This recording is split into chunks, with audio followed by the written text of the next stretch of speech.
So in the current environment, what happens in the context of dividends if directors effectively change their mind as to the level that they want to pay out to shareholders?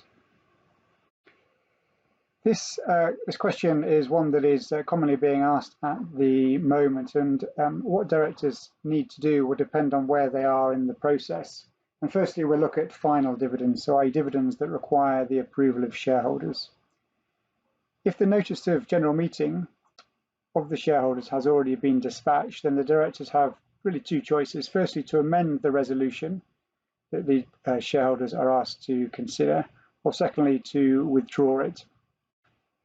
Firstly, let's look at the amendment route. Here, the directors ideally would be able to amend the terms of the resolution ahead of the meeting, or if that's not possible or timing doesn't permit, then at the meeting, the chairman of the shareholder meeting would propose the amendment, have those present vote on it, and assuming that amendment is approved, the chairman would then put the resolution as amended to the directors, to those shareholders present. Those shareholders who are, or those attendees who are proxies of shareholders will need to consider their position carefully to determine whether or not they think that their appointer would want to approve the amendments to that resolution. An alternative, of course, is to withdraw the resolution, and again, if time permits, that will be best done ahead of the meeting itself, again by giving notice to the shareholders that that's the proposal, and also setting out a justification as to why the dividend resolution is to be withdrawn. For quoted companies, it's imperative that they bear in mind their obligations under the market abuse regulation and other regulatory provisions to ensure that any inside information is properly announced to the market first, rather than to shareholders.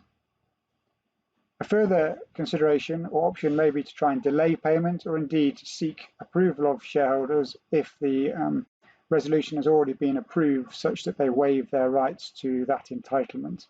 Whether this is feasible will clearly depend on the size of shareholder base and the churn of that shareholder base in any particular company, and whether it's practical to gain the consent of all shareholders who are on the register on the relevant date to approve that that dividend no longer needs to be paid or could be paid in a reduced sum.